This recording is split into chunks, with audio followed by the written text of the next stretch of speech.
Hello hello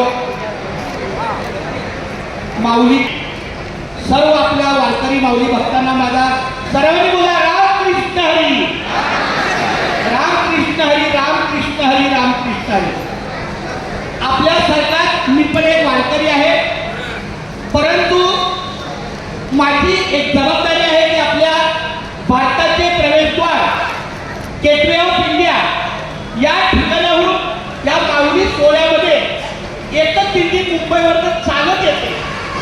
जी मुंबईवरनं चालते ती 10व्या दिवशी आळंदीला येते आणि मग आळंदीमधून माऊली सोहळ्याबरोबर ती आतापर्यंत चालते. गेल्या वर्षी पण हाच प्रश्न आला, मी या ठिकाणी का आलो, कारण या ठिकाणी जो गेट आहे त्या गेटला आमची गाडी लागायची, त्याच्या बाजूला आमच्या 10 ते 12 तंबूची व्यवस्था असायची, त्याच्याबरोबर बाजूला आणखी दुसऱ्या दिंड्या.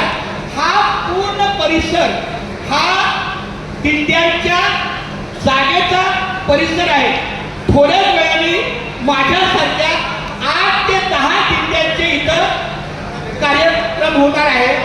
आता मला सांगा, तर हे शेड आपल्या सगळ्या वारकऱ्यांसाठी चांगलं बांधलं मला मान्य आहे, पण ज्यांच्या आता ही काही आमच्या जागा मालकीची नाही, पण आपल्या मुंबई ते पंढरपूर दिंडीला 49वे हे वर्ष आहे.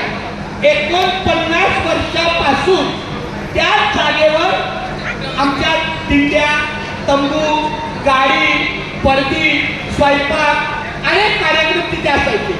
आता हे सगळं बघितल्यानंतर माझ्यासारख्या अनेक दिंड्या मालकांनी कुठं जायचं, कुठे गाडी थांबवायची, कुठे स्वयंपाक करायचा, मला वारकऱ्यामध्ये दोष द्यायचा नाही.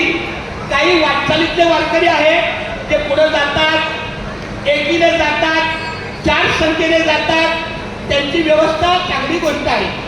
पण ज्या दिंड्यांच्या माध्यमातून लोक येतात, आता आमची गाडी पहिली आली, आम्ही तंबू बांधायला इथे येतोय, तर इकडे गाडीच येत नाही का, कारण हा मोठा कार्यक्रम. मग आम्ही अशा सारख्या दिंड्यातून, त्या बघा आमचे विलेकरी महाराज आले, हे आमचे दिंडीचे विलेकरी हरिभक्त परायण माधव महाराज पाटील लासूरवरनं गेट ऑफ इंडियाला येतात आणि गेट ऑफ इंडियावरून चालत आपल्या दिंडीला आज 18वा दिवस आहे. गेट ऑफ इंडियापासून चालत पहिला मुक्काम वडाळा, दुसरा मुक्काम वाशी, तिसरा मुक्काम पनवेल, चौथा मुक्काम चौक, 5वा मुक्काम खोपोली, 6वा मुक्काम कामशेत, 7वा मुक्काम इंदुरी, 8वा मुक्काम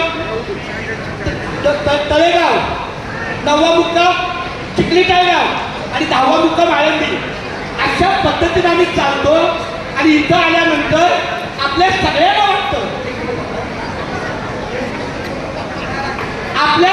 वाटतं, की हा शासनाने काय छान सोय केली, पण ज्या जिल्ह्याची लोक आहेत त्यांची गैरसोय झालेली आहे. त्या गैरसोयीला कोण जबाबदार? आम्ही आमचे 12 तंबू चालत येणाऱ्या वारकऱ्यांसाठी कुठे बांधू?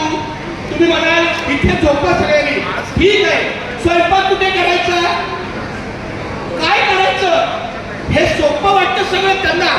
आणि ते सगळे हे बांधकाम कधी करतात? मे महिन्यामध्ये फिरतात. आता मे महिन्यामध्ये इथे काही वाढीचे तंबू असतात का? नसतात. पण त्यांना वाटतं ही जागा मोकळी आहे, पण हे लक्षात येत नाही की ही जागा आषाढी वारीमध्ये भरलेली असते. आता त्यांनी सगळ्यावरती फिरावं, बघावं कुठे कुठे तंबू आहेत आणि जिथे तंबू नसतील तिथे अशा सोयी कराव्या. PLO वरिष्ठ, आता मी पण एक मुख्याध्यापक आहे, मी मुंबई महानगरपालिकेत अजून मुख्याध्यापक आहे, अजून 4 वर्ष माझी बाकी आहे. पण मला कुणाला दोष नाही येणार. तुका म्हणे सत्य कर्मावावे सहाय्य घातली या भय करता झाले. पण आमची गैरसोय किती होते. आता या विनेकऱ्यांनी कुठे संध्याकाळी निवारा करायचा, कुठे जेवायचं, स्वयंपाक कुठे करायचा. हा टप्पा गेल्या वर्षी थोडा 30-40 फूट पुढे होता, म्हणून आमच्या इथे तंबू बसले. आता काय करायचं सांगा. म्हणजे जे 1, 2, 4, 8 संख्येने जे वारकरी चालतात त्यांच्यासाठी हा निवारा खूप चांगला आहे. करायचो. पण दिल्लीतल्या लोकांनी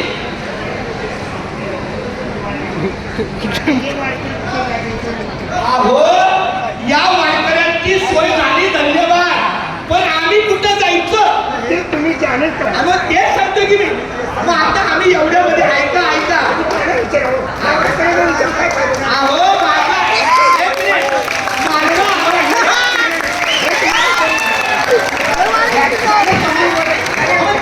त्यांना आवाज येतो.